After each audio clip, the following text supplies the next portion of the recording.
नमस्ते, जय श्री कृष्ण, ओम साई राम।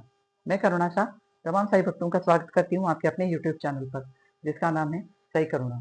उम्मीद यही है कि आप सब स्वस्थ है, मस्त है और बाबा की रहमतों से तंदुरुस्त भी है।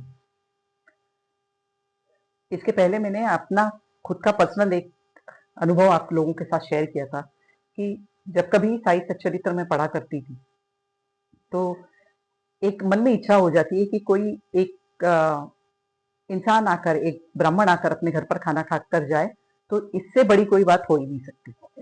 पर एक समय में जब हम बहुत छोटे हुआ करते थे, उस वक़्त मेरी दीदी ने ये किया हुआ था सप्ताह, और उसने बाबा से रिक्वेस्ट की थी कि बाबा, सप्ताह के आखिरी दिन आप आशीर्वाद दीजिए मुझे कि कोई ना कोई आकर मेरे घर पर खाना खाकर जाए, तो मैं समझूंगी कि मेरा ये सप्ताह आप तक पहुंच चुका है और मेरा ये 7 दिनों तक का पढ़ना सफल हो चुका। अचानक गुरुवार के दिन सुबह 5 साढ़े 5 बजे हमारे घर पर हमारे चाचा जी आए हुए थे। अब देखिए, चाचा जी भी मेरे सगे चाचा, वो तो ब्राह्मण ही हुए, तो एक ब्राह्मण आकर देखिए अचानक खाना खाकर चला गया। इसी तरह से फिर उसी को ध्यान में रखते हुए मैंने एक बार सप्ताह के समय में बाबा से कहा था कि बाबा, कोशिश कीजिए कि घर पर आकर मेरे खाना खाकर चले जाइए आप, तो मुझे बहुत खुशी होगी कि मैंने आपने बाबा को आज खाना खिलाया है। तो ब्राह्मण 4 बच्चों को मैंने 4 ब्राह्मण बच्चों को मैंने घर पर खाना खाने के लिए बुलाया हुआ था। तो उनमें से एक लड़का नीचे आया और मुझसे कहने लगा कि आंटी, मेरा एक भाई आया हुआ है मेरे घर पर, तो वो आपके उसकी बहुत इच्छा है कि आपके घर पर वो भी आकर खाना खाए, तो क्या मैं उसे लेकर आ सकता हूँ? अब आप खुद सोचिए कि खुशी की कोई लिमिट बाकी नहीं रह जाती है जब ऐसी अचानक कोई घटना आपके साथ में घटित हो जाती है। इसलिए मैं अक्सर कहती हूँ कि साईं बाबा कहीं नहीं गए, वो हमारे साथ ही है और हमारी हर बात को बड़े गौर से और बड़े ध्यान से सुनते हैं। और अगर आपकी इच्छा बहुत पवित्र और बहुत मासूम सी है, तो उसे वो पूरा भी जरूर करते हैं। आज जो मैं एक आपको लीला बाबा की सुनाने जा रही हूँ, वो भी इसी सप्ताह से रिलेटेड है। तो एक थाना में एक वकील रहा करते थे, जिनका नाम दत्तात्रेय राजे था। ये इनका पेशा ही वकीली था। इन्होंने भी इस तरह से 7 दिनों तक के साई सच्चरित्र पढ़ा हुआ था, और साई सच्चरित्र पढ़ने के बाद 8वें दिन, जब गुरुवार को उन्होंने एक ही अध्याय पढ़ना होता है, 53 नंबर अध्याय, उसको पढ़ने के बाद जब उन्होंने भगवान को भोग चढ़ाया, बाबा को भोग चढ़ाया और वो थाली लेकर खाना खाने के लिए तैयार ही बैठे थे, अचानक एक फकीर पूछता पूछता पूछता उनके घर पर आया। अब उस फकीर ने इस दरवाजे में ये फकीर आकर खड़ा हुआ ना, तो राजे जो थे उन्हें ऐसा लगा कि आज ही मैंने सप्ताह पूरा किया है और एक फकीर आज मेरे दरवाजे पर आए हुए हैं, तो अब ये फकीर होने की वजह से हो सकता है संसार से ये लोग दूर होते हैं, तो ये मेरे घर पर बैठकर खाना शायद ना खाए। तो उन्होंने घर गए, अंदर गए और उन्होंने एक थाली बनाकर लाई, और उस थाली में उन्होंने अपने घर में जितने पकवान या जो भी भोग के लिए बाबा के लिए बनाया हुआ था, वो सब तैयार करके वो थाली उनके हाथ में लाकर दे दी। तो उस फकीर ने इनसे कहा कि मैं आज तुम्हारे घर पर भोजन करने के लिए ही आया हुआ हूँ, तो तुम बेहतर होगा कि तुम मुझे यहीं पर अपने घर पर ही बिठाकर भोजन करा दो। अब इनकी तो खुशी देखिए 7वें आसमान पर होगी शायद, कि आज ही सप्ताह पूरा किया, आज ही एक फकीर सामने से चलकर भोजन मांगने मेरे द्वार पर आया हुआ है, और बाबा भी एक फकीर ही थे। तो जाहिर सी बात है ना कि ये बाबा ही आए हैं, ऐसा ही वो सोचेगा। उसने बहुत प्यार से उन्हें अंदर ले जाकर आसन पर बिठाया और बहुत आदर और सत्कार के साथ उन्हें खाना खिलाया। अब जब भोजन इनका समाप्त हो गया, तब इस फकीर ने कहा कि बहुत आनंद हुआ मुझे कि आज तुमने बहुत प्यार से मुझे खाना खिलाया है, पर अभी सब कुछ पूरा नहीं हुआ है। अब तुम एक काम करो, अब तुम मुझे कुछ भी दक्षिणा दो। अब दक्षिणा की बात सुनने के बाद इनका मन थोड़ा दुखी हुआ। इन्हें ऐसा लगा कि अ, आज तो मेरे घर में बिल्कुल भी पैसा है ही नहीं, तो और ये सामने से मुझे दक्षिणा मांग रहे, अब मैं इन्हें क्या दूं? तब अपने दिल की जो बात थी या जो असलियत थी, जो सच्चाई थी, वो उन्होंने उनके सामने बयां की और उनसे कहा कि आज मेरे घर में सिर्फ 2 आने बचे हुए हैं।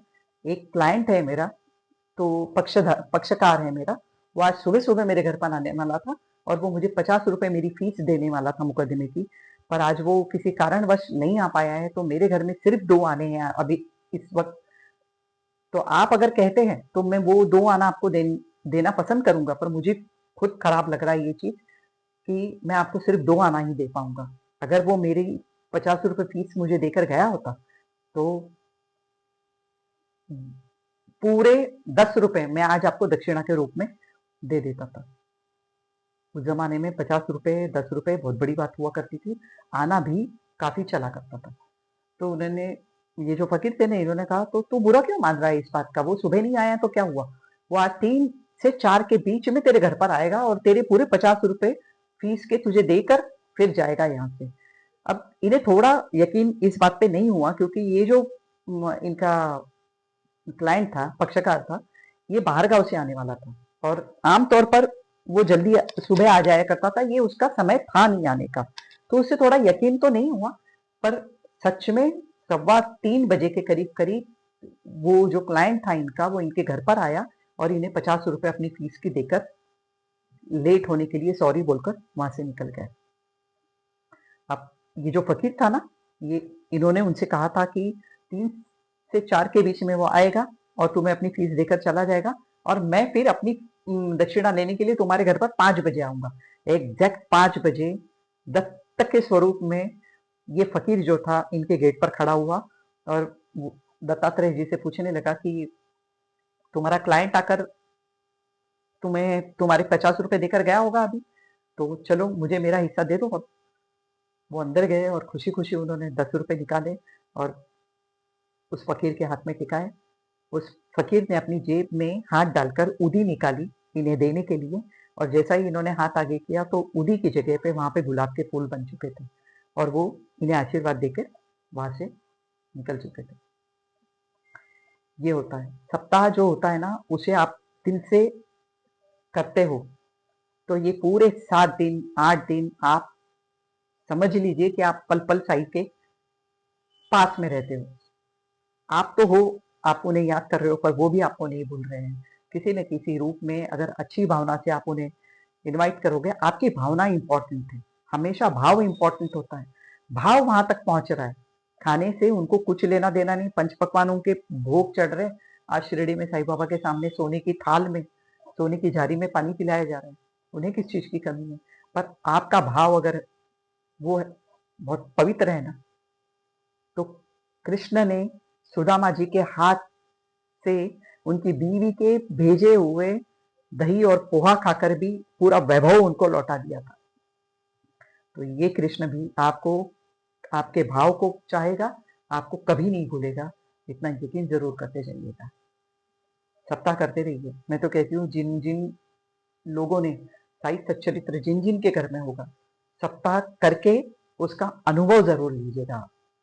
कोई उसका पारायण करता है 3 दिन के लिए, कोई 7 दिन के लिए, हमने तो 7 भी दिन का पढ़ा हुआ है कई बार और 3 दिन का भी किया हुआ है, कोई 1 दिन में भी पढ़ता है। मेरे छोटे भाई ने इसे 1 दिन में भी कंप्लीट किया हुआ है, जो बहुत इम्पॉसिबल लगता है, लेकिन 24 घंटा एक जगह पर बैठकर आपको जितनी फास्ट हो सके उतना पढ़ना होता है, क्योंकि वो सवा 700 पन्नों का ग्रंथ है, साई सच्चरित्र। साई सच्चरित्र बाबा के बहुत नज़दीक था, बाबा के सामने इसका लेखन शुरू हो चुका था। तो आप समझ सकते हैं कि वो कितना पावरफुल हो सकता है। तो साई सच्चरित्र रोज़ पढ़ते जाइए। ज़रूरी नहीं आप पारायण करें, ज़रूरी नहीं आप वो करें, सप्ताह करें। आप दिन की 10 लाइनें भी पढ़ लेंगे, तो आप अपने आप को बहुत साई के नज़दीक समझेंगे। उम्मीद यही है कि ये भी एपिसोड आपको बहुत पसंद आएगा। पसंद आएगा तो लाइक, शेयर, सब्सक्राइब ज़रूर करते रहिएगा। बहुत जल्द उपस्थित होती हूँ एक अनोखे अनुभव के साथ। तब तक के लिए आज्ञा दीजिए। नमस्कार।